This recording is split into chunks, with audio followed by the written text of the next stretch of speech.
Thanks for coming. Please take a seat. It's really nice to have everyone here, and I appreciate your interest in small lots, big impacts. First of all, I'd just like to say a couple things about the team that's helping put this together. As you can see on the slide, City Lab's been working with the Los Angeles Housing Department and the Mayor's Office on this initiative for the better part of a year and a half, and really wouldn't be where we are without all of their work. I think what's particularly impressive about the work we've started to do with the city teams is they've been as committed to getting this done as we have been. Obviously, there's a lot of moving pieces. Getting things through city departments is slow. I think we all know that. But we've been working really hand in glove with them, and everyone's really committed to pushing this forward. So it's been a really amazing partnership. We've also been working very closely with Genesis LA and Somos Group, two amazing organizations in LA, helping us sort of think through the challenges of getting these lots unlocked for missing middle housing. We've been funded by BMO and LA for LA, and also the incredible City Lab team. It's obviously not just me. Ryan Conroy, Dana Cuff, Cora, everyone, Brant, Griffin on the team have really been pushing this forward. So I'm going to talk through a couple of sort of short-ish, maybe 10, 12-minute chunks. We're going to take a break after each one with a kind of one or two question really Q&A. The other thing that I want to emphasize is this QR takes you to a Google form. You've probably seen that already. As questions come up throughout the presentation, please go to that link, add questions as you have them. We'll try to get to as many as we can live, but then after the fact, we'll really try to put together a long Q&A doc and address as many as we can in the coming days after the session finishes. All right, so this is really many of you guys have seen this. There's just one or two kind of background slides before we get into it, but really the core idea of the Small Lots, Big Impacts project. We're trying to use a selection of the city's small land holdings. So the map on the left shows there's something like 1,000 city-owned lots all across the basin that are already zoned for residential construction, a quarter acre or less, and underutilized, many of them vacant, some of them kind of empty parking lots. And really what we want to do is use a selection of these sites to try to spur development on the myriad private lots all across the city that have the same characteristics. Per our analysis, there's something like 24,000 privately owned lots that are also zoned residential, underutilized in that same scale. The other thing to mention is the initiative is really focused on providing units for home ownership, trying to fill that void in the city's housing market, and again, providing units that are kind of attainable, that Angelinos can actually see themselves living in, and finding a way to actually stay in LA if they'd like to. So this is really where we stand. The whole initiative was organized in really two steps. We completed a design competition last spring, which was really amazingly successful. And now we're looking forward to the development team RFQ. This is the step that I think a lot of you guys are interested in, and obviously evidenced by the fact that you've come. And the RFQ is planned to be released in January. LAHD, the housing department, is going to be the organization to come out with the RFQ. And even though the design competition was really incredible, and I think a lot of amazing ideas came out of that we'd like to see realized, just know that winning the design competition is not a requirement to submit to the second stage. So we're open to all teams in this second stage RFQ. So before we get too far, you've probably heard me or Ryan or someone say this term, teams, not schemes. But I think one thing that's really important to recognize is the RFQ is really aimed at helping us choose teams that we can work together with and try to actually unlock this really difficult housing model across the city. So what we're going to be doing with the RFQ, and actually we made an intentional decision to work with an RFQ, is looking at past work, past things that you and your team have done to really breed confidence in the fact that you can deliver on these sites in the future. And also, the way that we've been thinking about this is putting together really partnerships and hopefully thinking of us and our city partners as thought partners in this and not particularly sort of clients. You'll notice as I go through some of the details of the document that a lot of this has been left to some degree to negotiation. We've been working really hard with the city to get them to understand, and they've been really great partners in this, that these small projects are very difficult to pencil. These small projects are not the kind that the city normally does. And ultimately also the development partners are not the ones that they'll ultimately be very familiar working with. So there's a lot of wiggle room built in, and I think that's going to be really important as we move forward. So the next series of slides is going to talk a little bit about the kind of the organization of the RFQ itself. Then we'll talk about process and a couple other things as we get moving. So first and foremost, the RFQ is structured around 3 site categories. For people who've been paying attention to the initiative for a long time, some of this might seem familiar, but there's been some updates since the last time. First of all, the 3 categories are termed low, medium, and high yields. You can see we've gone through the approval process for 12 sites, 12 city-owned sites, so there's going to be 12 sites in the RFQ, and you can sort of see how they fall in these various buckets. The low yield sites have an average base yield really of 1 unit. They're particularly low density sites, but potentially by leveraging ADUs and other policies, we can put that a little bit higher. Same goes for the medium, and then obviously those 2 high yield sites, one of which is just around the corner here in Crenshaw, has a relatively high base yield owing to really kind of generous zoning on the existing parcel. The other thing to mention here, and I'll talk about it in further slides, is the RFQ has really been focused on tailoring requirements for these particular different buckets of sites. So requirements scale as you go from the low to the higher sites, and we really expect sort of different types of teams to be interested in these different sites. So you're not going to be competing, with couple hundred people developer teams if you're a small developer looking at that 1 or 2 unit site.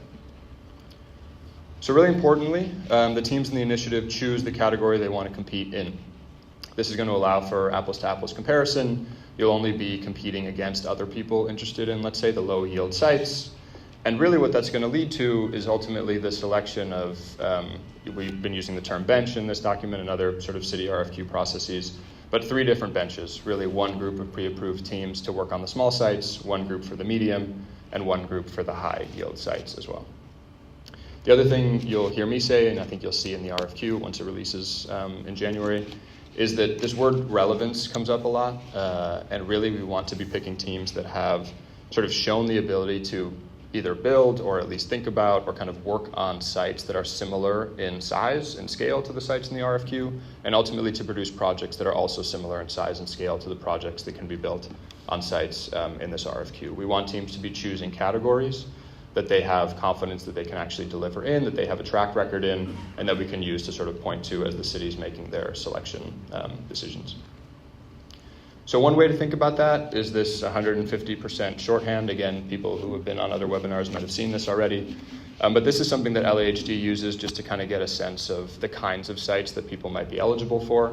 And it works sort of in both directions, as you can see on the screen. If you have the largest project in the portfolio you submit is something like 10 units, the city would think you're kind of eligible for a site up to maybe 15, maybe 20 or so units, but not really much more than that.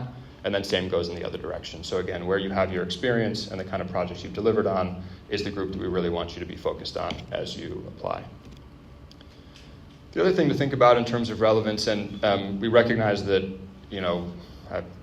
missing middle housing is missing for a reason. It's difficult to put together. I know a lot of people in this room are some of the most successful at having done so in the city. But the most relevant projects, the ones that the city is really going to prioritize and really want to see are, housing projects first and foremost, projects at the size and scale of the RFQ category. Built work, obviously, built work will be, prioritized even more than hypothetical projects. Work that's been completed in LA also will be associated with kind of a better reception from the city, and I'll talk about that in a little bit later. And also projects that adhere to the goals and objectives of the Small Lots Initiative. You can find those on our website, you can find those in the design competition. We're really trying to put together and actually deliver, let's say, high quality projects that meet a lot of these design and kind of intentional criteria that we've put together with the city and the mayor's office. So past projects that do that and past projects that demonstrate that you can do that will really be rewarded in the selection. So next, talking a little bit about what constitutes essentially development teams. We've used that term kind of on purpose. It's a relatively flexible term. The first thing to note is that development teams will be evaluated as such. So if your organization has architects and developers on staff, people that can show the design, the development, and the financial capacity, which I'll be talking about in a minute, then you can submit sort of as one organization. If instead you want to partner, which is, I guess, what we are expecting many people to do, with other organizations, let's say you're a developer, you want to work with an architect to address the sort of design capabilities, that's totally allowable as well. And the good thing about that is that there's criteria that sort of one person on your team at least needs to meet, right? So if you're a really experienced local developer, you can check off a lot of those boxes. And then you might be able to, if you're willing to take this on, to work with a young architect that hasn't had as much built experience, or an architect from out of town, let's say. and then collectively your team will meet the requirements to actually move forward in the initiative. So there's a lot of text on this slide, but essentially these are the capacities as they'll be laid out in the RFQ. So design capacity, we'll be looking at both built and conceptual work in this one with the design component. Designed by the proposer, so someone on that team at a scale relevant to the site category you've chosen. We're looking for projects that reflect the design objectives. Again, sort of more on that in the design competition that preceded this and another documentation. And we'll also be looking for firms that have, received peer recognition, awards, publications, things like that show that people really appreciate and respect the work that they do. Development capacity, we'll be looking at built work, developed actually, again, by part of that team at scales relevant to the sites in their site category. Projects delivered on time and on budget. We'll talk for a little bit about what those documents are going to look like. And then this sort of focus on local projects, so projects that have been able to navigate the kind of complex building requirements here in the city. And lastly, financial capacity. So we're going to look at that in a couple different ways. I'll talk about that in another minute as well. A track record of effectively financing build projects. We're actually going to be looking at the financial documents of the particular projects themselves, especially for the small and medium sites, rather than the financial documents of the organization that's produced them. That's a sort of shift, I think, which is going to be really helpful. We're going to be asking for a handful of reference letters from people that can speak to your ability to deliver. And then we'll also be asking for, and again, I'll talk about this a little bit later, a sort of financing worksheet on a variety of the sites that you're interested in working on in your category. Those are going to be pretty basic. They're actually pretty related to the work that Middle is going to be presenting a little bit later, showing rough pro formas, just to get a sense of what you're thinking about for the site. This is a request for qualifications. Certainly, you're not going to be tied to the proposal that you fully put together in that, but the idea is to get a sense of how you're thinking about it and to give us, again, confidence that you might be able to ultimately build the project that you've been thinking about. So now we'll talk a little bit about kind of how teams prove or provide their eligibility, let's say. Again, another text-heavy slide. So the first things first, this is pretty standard. There'll be a bidders conference after the RFQ is released. Someone from the team needs to attend that and hear all the information there. Someone needs to be in good standing with the California Secretary of State. You can read a little bit more on our website about getting that done. And this part is important, and it's a little complicated, but so someone on the team, the team needs to be able to show that they've designed or developed one or more built projects in California recently, essentially, right? Ideally, that's at a size and scale equivalent to the size that you're looking for in the RFQ category. For the medium yield sites, we're going to be asking for, at baseline, 2 built projects, still 1 in California, but 2 built ones at a size and scale that you can point to. And then for the higher yield sites, that goes up to 3, with 2 needing to have been built, recently in California. So again, you sort of see how that scales. Hopefully that's a sort of lenient understanding of the requirements that people are going to be asked to provide, but that should give us a good sense of the work that you've been able to achieve so far. The financial piece is the one I started talking about a little bit before. For people pursuing the low and medium yield sites, we're going to be asking for financial information related to the projects themselves. So, development costs, cost per unit, hard and soft costs, that kind of stuff. For organizations interested in the higher yield sites, we're going to be asking for information at the company level that's more traditional to what the city does, as we expect larger teams to be the ones submitting for those sites. Things like debt to equity ratio, kind of what, undrawn line of credit you have access to, those kinds of things that are more familiar to the city. So again, we're really trying to make it so that the small and medium sites can have sort of small and medium teams, let's say, actually compete and be eligible. And lastly, there's this requirement for insurance, which again is sort of a standard at the city. Hopefully will be a bar that many organizations can still get over as well. Okay, I'll talk about this, and then I think there's a break. We can take a question or two, and then I'll move on to the next piece. This is a conversation about scoring. So again, some of this might be familiar to people that have looked at the webinar before, but we're going to be scoring across 3 general categories. The development and design category, you can see that has the lion's share of the points. And actually almost all of that comes from this portfolio of relevant work. So again, really focused on having teams show us what they've been able to do, talk through that work. There'll be preferences you can see on there for local experience, projects that meet the design objectives, all the things I've been mentioning already. The fiscal and budgetary experience, 25 points there. I think what's important about this category, at least as we've been thinking about it, is trying to have it be more kind of a holistic understanding, again, of the financial health of the organization and the projects they put together. So we're going to rely on reference letters. We're going to be looking at, again, the project finances for the smaller sites, and then the team finances for the larger sites. And then the project approach is that idea that I sort of started to introduce about giving us a sense of what you're thinking about on a particular site. The way that we're going to do that is we've come up with a series of questions, kind of asking you, it's like in a written response really, to talk through what you might want to do on site, how you're thinking about the development possibilities, along with these relatively basic financing worksheets to show us that you've been, again, really thinking critically about it. That's not going to require, hopefully, a whole lot of work. It's not going to have a lot of visuals associated with it. It's just to get a sense of what you might want to do on those particular sites. Okay, so a little bit more about the kind of selection process here. So there's going to be 3 steps that teams move through. Some of these I think are going to be quite familiar, again, to people that have been with us for a while and have worked with the city before. First, the threshold review process. That's going to be really if you've submitted all the documents on time, if you've asked us for everything that you're supposed to have asked us or supposed to have given us. The LAHD team, for projects that go beyond, meet that threshold review, are going to be scored on a scale of 0 to 100.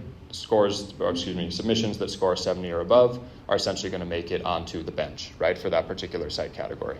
That's the bench that we're going to publicize. That's the bench that City Council is going to ultimately, approve, and that's really going to be the bench of people eligible to build on these various categories of sites. This last piece is how we go from, the wider bench, let's say 5 or 6 teams make the bench, to really identifying who's getting what site. And it's in the process of this actual, negotiation of what LAHD calls exclusive negotiation agreements that we're going to make that leap. So from the team or the group of, let's say, 5 or 6 pre-approved people on the bench, LAHD will conduct interviews, gather additional information, really try to get a sense of sort of more detail about each of those people that have made the bench, and decide sort of one team on the bench to be the first team with whom, let's say, they negotiate ENAs. We expect that to be for, a handful of sites maximum. There's actually no maximum in the document to preempt maybe a question about that. There's a small chance that the first team takes all of the sites in the category, but that team will have to convince LAHD that they have the capacity to do that it makes sense for them to sort of move forward with that project. We expect there to be this first team getting sort of first dibs at the sites in the category, and then the sites that remain would then be offered to the second team in the category, third team in the category, as follows, until all sites are claimed or until all teams have been asked whether or not they want a site in that category. So moving forward then, after these ENAs have been signed with the chosen teams, the ENA is likely to have a 12-month initial term with the option to extend. That's a relatively standard process with the city.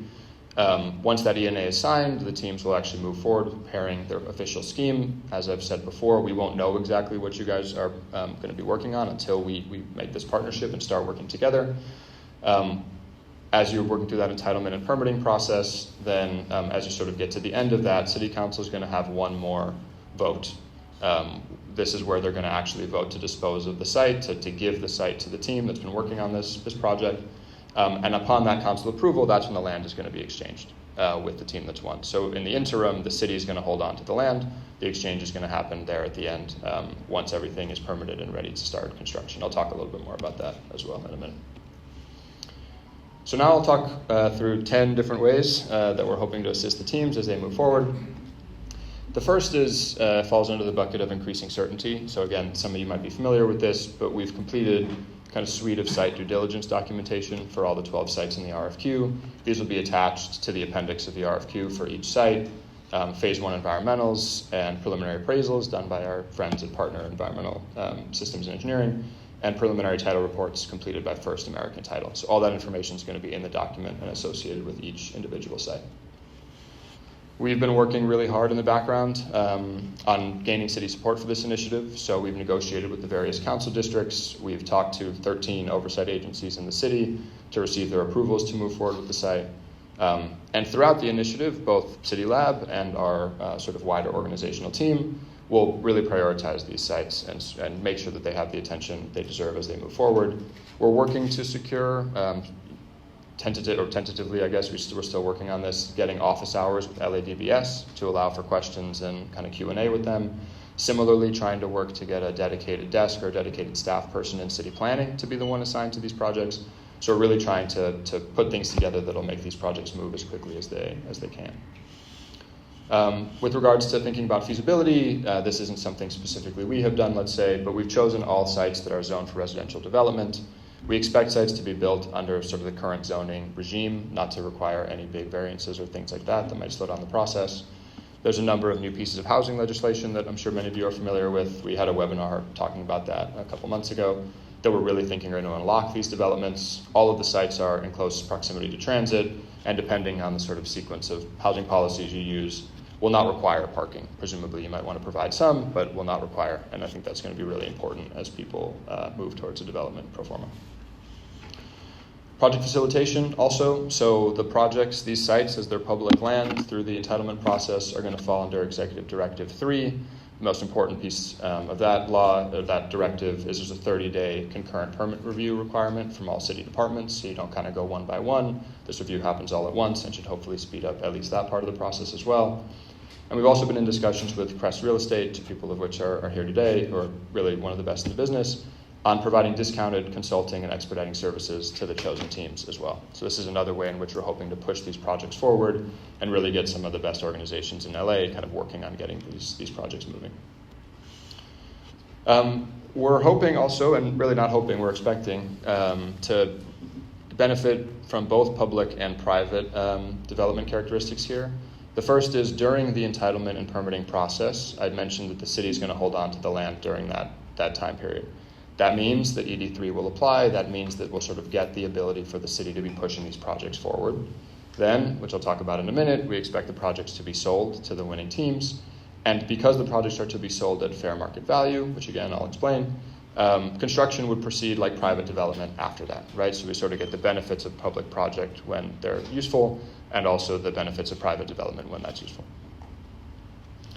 Also important, because the city is holding on to the land, there won't be carrying costs associated with it, right? The city is going to be paying for whatever maintenance they already do, and really making sure that the land is ready to be developed on. Upon the signing of that disposition agreement, that's when the land is going to be exchanged, and we expect construction to start relatively quickly after that. In terms of financing, there's a couple of important points here too. I told you we're working with Crest. Another really amazing organization is Genesis LA. They have agreed to provide pre-development loans to really most likely to the low and medium yield categories. There's a chance there's some money for the high yield categories as well. But they're targeting $200,000 loans, and kind of incredibly, they're expecting them to be no recourse loans. The intention is to really help developers work on that early phase of the project, make sure that the wheels start turning without having to put up a whole lot of capital, and then have that money be repaid via construction loans as the projects move forward. So we're hoping that'll be a really helpful part of the project.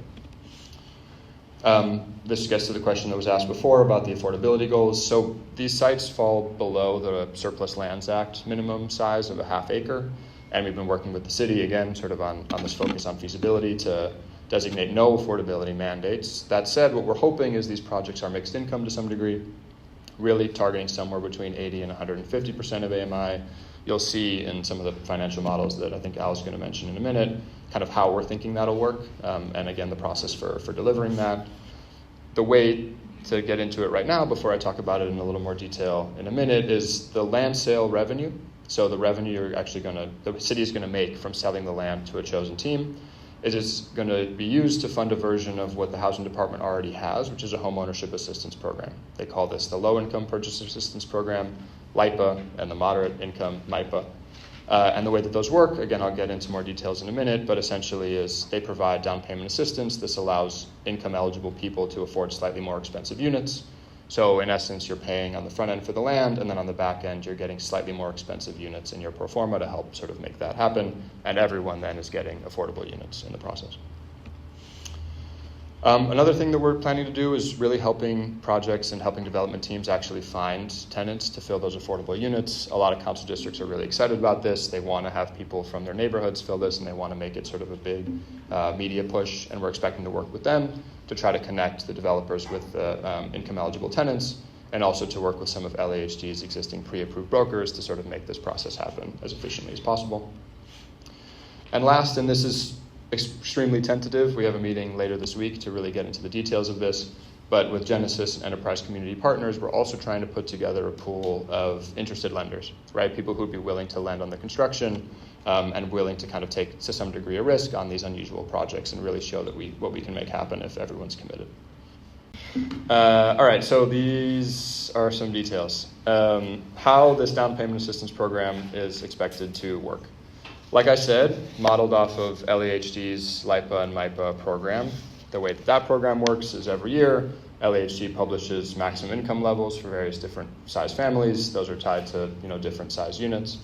And then for income qualifying families, on that 80 to 150 AMI band, the programs provide down payment assistance. In the LHD's existing program, that's up to $160,000 in down payment assistance for someone making up to 80% of AMI, 115 for that next band, and then 90K for the sort of highest income band. And the way, again, that the sort of financial model here is supposed to work is that money spent up front by the development team to buy the city land will go into the city's accounts, will essentially then go into the Small Lots Big Impacts down payment assistance program, and then will be offered back only to Small Lots Big Impacts projects. So it's not going to be available for all projects trying to use these programs. It's only going to be for these small lots projects. And just to give a sense of sort of what that delta is, here on the screen you can see at 80% of AMI what the kind of affordable purchase price is for 1, 2, and 3 bed units. And then you can see how that price goes up when you're using the city's benefit of LIPA and MIPA. So again, you pay on the front end and then you don't get that benefit on the back end of the units. What's AMI? Area median income, I should have just defined that. That's set really every year. It's usually at a county level, and it's, again, where we sort of base our affordability off of and where the city often bases their affordability off of as well. Okay, and then this is the question about the fair market land value. The unfortunate, clear answer to that, or maybe not clear, but honest answer to that, is we don't know exactly how the land value is going to change. We expect it to change. We expect the land value to fall from the appraisals that are going to be involved in the RFQ for a variety of different reasons. The first being when council actually approves this one particular team, let's say, at the end of the permitting entitlement process to build, the disposition to that team already is required to only go to that team and to only build that one particular project. So there is a way in which the fair market value is objectively lowered because of the restrictions already on the site. And same thing goes here with the negotiations we expect to be happening between the selected teams, LAHD, the organizers for how many affordable units there's going to be, what the depth of that affordability is going to be. Again, we expect there to be some reduction in land value as a result of what you're promising essentially the city to get, but still the land value is fair market because these are objective ways in which the land value is being lowered. So what we asked Middle to do in some of their pro formas is to kind of guess at various different discount levels, 80%, 60%, 30%, something like that. But again, this is the one piece that's relatively murky so far. LAHD is the organization that's going to have to do their own land appraisal. We have an outside appraiser that's appraised these lots already. LAHD is going to do it again and conduct something they call a reuse analysis to come up with this land value figure. Okay, now this last piece here is talking a little bit about the sites. I think I heard a lot of you guys talking about them. Maybe you guys have seen this already.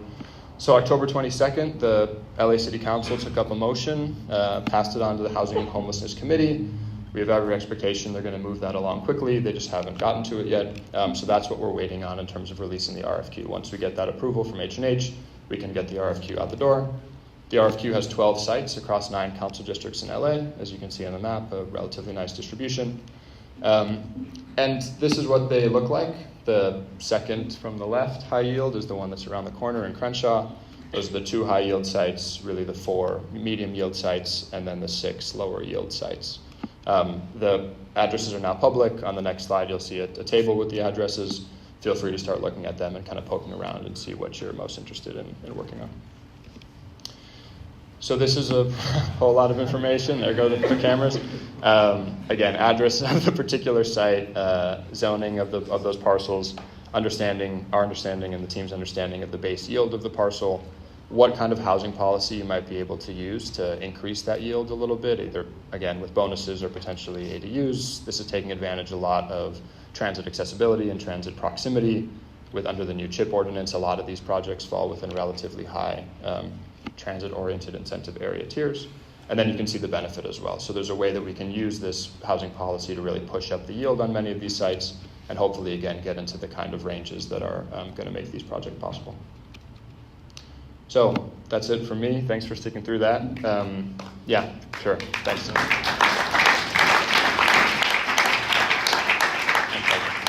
So the next piece here is our friends at Middle. This is a housing accelerator, really kind of developer education network. Al-Karim Devani has built hundreds of units all across Canada and is now moving into the US market as well. And we really asked them to take a look at these sites and to build on the proformas that we've been putting together to try to get a sense of feasibility. We asked them to take a look at 2 of the medium sites and 2 of the low yield sites. They've run what they call white card models, these sort of basic massing models to get a sense of what might be possible. Just to say, and I think Al's going to say this too, these are not, what you're going to see on the screen are not the final solutions. It's not the proposal that we expect everyone to run with, or maybe we want them even to run with. But they show that different solutions will work on different sites. You'll get a sense of at which different sort of land discounts and at which affordability matrices things make sense. And we're expecting everyone in the audience and submitting teams to hopefully take that information, ingest it, and then come up with your best approach. So that's it for me. Al, welcome up. Thanks, Max. Yeah, obviously, pretty technical things that we're doing here, obviously, with City Lab. And I mean, they're pioneering, and I think there's a lot of knowns, and then there's obviously a lot of unknowns. Some of the comments he makes me nervous about design, because from my experience, high design often costs a lot of money, and execution in that can be challenging. Show of hands, how many architects do we have in the room? Just out of curiosity. Yeah, so a lot of designers. So I apologize if I offend anybody. How many developers in the room? Builders. Oh, awesome. Yeah, these are the people that matter. Manos gave me, no, I'm just kidding. Manos gave me 15 minutes to go through the proforma, and I think it's like the most critical part. He wants me to cover it within 15 minutes. I think it was a unique opportunity for us to be involved. We've worked across the housing spectrum and from Canada. And when Manos first kind of showed us all of this stuff, I said, well, how did the numbers work? I said, we kind of figured that out. I was like, yeah, that's going to be pretty important. So, I think they've done some tremendous work, and we try to do our best to kind of support that. He mentioned we've delivered over 500 middle housing units, and you start to realize what we thought was normal was actually pretty unique. Sorry, I can go back to that slide, but I didn't realize that this wasn't happening pretty easily throughout North America, and then you start to realize how difficult it is to build at this scale, and it becomes pretty apparent that not many people are doing that. And so although we've worked, both Darlene, who's here as well, my partner, is a planner, and we've both worked in the development space and worked on large-scale projects, heritage restoration, medical centers, up to 250 unit, 7-story buildings. We started to realize that the middle was different. And so as we started to recognize that, we worked on this idea of how do we take what we've learned in this housing space and figure out if it could scale across North America. And so we've had some early traction. In Canada, we were awarded a housing supply challenge last year through the federal government, which really exponentially pushed our growth. And so if you have a chance, I'd encourage you to visit our website. We built pre-approved plans in multiple municipalities where you get to a building permit within 10 business days. We've implemented GIS tools where you can search up your address and it'll tell you whether or not your site could be applicable for one of those plans. We've built a community of over 1,000 people, and so we've continued to kind of embark on this philosophy of middle housing isn't only missing because the housing form is missing, is the ecosystem is actually missing, and how do we get more people to be a part of it? And so when Manos and I and the team were chatting, he kind of approached us with this idea of how do we take the existing lots, and not all of them, but a few of them, and figure out what performas could look like. So we ran over 72 different performas with over 25 different white card models to try to arrive at what does a financial feasible project look like. And so these were the 4 sites that we chose, and these were the models that we landed on. He talked a bit about the fair market value, and so these are the actual appraised numbers that will come out in the report, and you can see there's quite a range in terms of the cost. So I'm going to go through each one of these. Just so you know, this is not an actual, you can't sue us. We kind of didn't put the ROIs on here specifically because like Mano said, the inputs are really reflective of what you get in the outputs, and we took the assumptions, our best understanding of chatting with people who are in the room as experts and developers who gave us their best understanding of market and as well as what some of the build costs were. And so if you're new to infill, these are kind of the big four cost buckets. You have your land basis, your hard costs, your soft costs, and then the unknowns, which seem to be a part of every project. You just try to mitigate those. Soft costs are extensive. They're generally out of pocket. These are often costs that you have to pay for well in advance. I think the cool thing about this program is the Genesis LA partnership, the ability to get access to up to $200,000 as you kind of go through this process of coming up with your plans and your architecture and not having to pay for the land and transact on it until you actually are closer to a building permit is also a pretty fantastic opportunity. These were the assumptions that we proceeded with. So again, if you can build for less than $400 a square foot, you're in a really good position. If you're building for more than that, then good luck. I took some assumptions on soft costs, obviously commissions on sale, construction interest rates, and terms of loans and loan to costs. And so again, these were the assumptions, and you'll see the outputs as we kind of go through them. Again, we're talking about a pretty wide array of different communities. So based on our understanding of those communities and what potential sale options are, these are based on square foot prices that we saw market comparables trading for. Manos already talked about this. Just again, this idea of can these programs actually help buyers purchase at higher prices? He showed a very similar graphic, and we're just reinforced and believe that those programs can be incredibly lucrative, and you'll see it here as I keep going. I should premise that these are terminologies, but the way that we modeled these is every single unit is a sale unit. So as we said earlier, the program and the modeling was done that every unit has to be transacted and sold. And so as you look at these, and I'll walk through each one, it's with the assumption that all these are sold. So this is the correlation matrix that we built, and I'll go through it in a bit of detail, but I think what's really important here is to know that we ran 5 different scenarios of land basis costs. So obviously the cheaper the land is based on the highest level of affordability is being met. Again, Manos has kind of said that the city hasn't really stipulated what those affordability requirements are going to be. So we kind of just made some assumptions and guesses. Where you're seeing darker green is a higher return on investment. Anywhere you're seeing red is kind of a lower return on investment. The yellow is kind of like 10%. So in terms of like in your mind, when you look at this correlation, that's what we're talking about. So the first site that we looked at was the Wilton site. These are some of the regulatory frameworks that went into that site in terms of what were the requirements. This one has a base yield of 4 units, and so I'll go to the model next year. So we ended up going with 4 primary units, 2 detached units, one additional unit there. I think we ended up at this just based on not obviously maximizing the FAR, but just trying to come up with a model that we thought that could work on this site. And so Wilton is an interesting site. It's one of the most expensive ones, but it's also one of the ones that I think has some challenges, but options. Another parcel here is the Wilmington site. Up to 11 primary units. I'm not going to read these because you guys can obviously see them. The model that we ran here, this one actually didn't have a parking stall, so we went with 4 large primary units and 4 smaller 1-bedroom units, and again, all of these would be sold. Obviously, parking, as Mano said, is going to be market dependent, so this one went without parking again to try to get the highest and best yield. The next site was the Harriman site.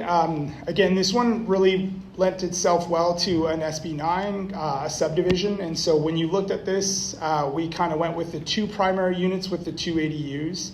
Again, prefacing that there's a range here, which I'll talk a little bit about the ROI, the reason why it could range. But this one currently has showing 4 parking stalls. Again, was nowhere near the FAR max. None of these are obviously architecturally how I assume all of you would represent it. They were just kind of testing what it could look like, and the last slide is probably going to be the most interesting. This is obviously one of the interesting ones because the new SB 1123 applies to this site. You can see the maximum yield could be 10 primary units with 10 JDUs if you were to subdivide. Without subdivision, obviously less yield. And so this is kind of a concept that we came up with about how you would leverage that. So going with 4 units, all with 2 bedrooms, and then 4 JDUs. Again, the 2 bedrooms were just reflective of the square footage that we were able to yield with the current parking stalls that we have on there. So this is kind of what I would say is the most interesting piece, and some of this is probably going to be pretty common sense. But the correlation analysis is telling us, like, where we see green again, we're seeing higher predictability for profitability, and some of this may be obvious to you. So as the lot prices obviously come down and you meet higher levels of affordability, we see strong correlation in the profit margins going up. As the number of units go up, also the profitability goes up. So the higher the density, the higher the opportunity for these to actually generate revenue. And then this one is probably the most interesting. I know it shows here that the 2 bedrooms all have a lot of negative correlation. The reason why that's happening is because what we found is in all of the unit mixes where you had at least 25 to 50% of the units were 1 bedroom, they naturally met the AMI and the LIPA and MIPA max benefits. And so what was happening is they technically were not super affordable, but were deemed affordable based on what the market was even able to generate. And so what we realized is you actually have to have a strategy to show different forms of 1 bedrooms and 3 bedrooms and 2 bedrooms, because that's the only way that these things are going to pencil. If you went in with all 3 bedrooms and you were trying to meet the affordability requirements, it'd be really difficult for it to profit, as you can see here. So the unit mix and typology is going to be really critical. And then again, obviously, it's interesting to see how the FAR, at scenario 3 kind of hits the highest. And so being mindful of how much of the floor area ratio you're covering, it's not necessarily the highest the FAR, the better outcome in terms of profitability. And so just being mindful that maximizing the site in terms of coverage is not going to be the thing that works. I think one of the biggest things we wanted to make sure that as you kind of embark on this process is realizing that it is going to be a bit of a journey before you even get into the ground. And so when you talk about your understanding of contracts, your understanding of lawyers and legal frameworks as you move through this, and then having certainty around making sure you have enough equity to kind of navigate that process. I think a lot of folks often don't buffer enough capital on the front end and run into cost challenges quite early. And so for us, I think we want to make sure that people are having enough capital capacity, have run multiple exit strategies about what's possible. And so those are probably just some of the things that we wanted to flag as what people need to be aware of as they navigate this process. I talked a little bit about the work that we do. And so, like I said, definitely visit the website. I'm not going to go out here and talk more about us, but I think this is an incredible opportunity. And I know there's a lot of skeptics, and I was one of them. And I think when you're pioneering, it's natural to have skeptics. And I think you're all in the room because I think what Manos has said time and time again, we're all learning. And the more that we can uncover here, the more the larger opportunity about how do you take 25,000 of these vacant parcels and turn them into something else. Most of the cities that we've worked in and a lot of the work that we've done, we're tearing down existing homes in order to build more. And the fact that there's a ton of these vacant parcels and the city is interested in at the seed is a really enormous opportunity. So that's it for me. Happy to answer any questions the best I can, but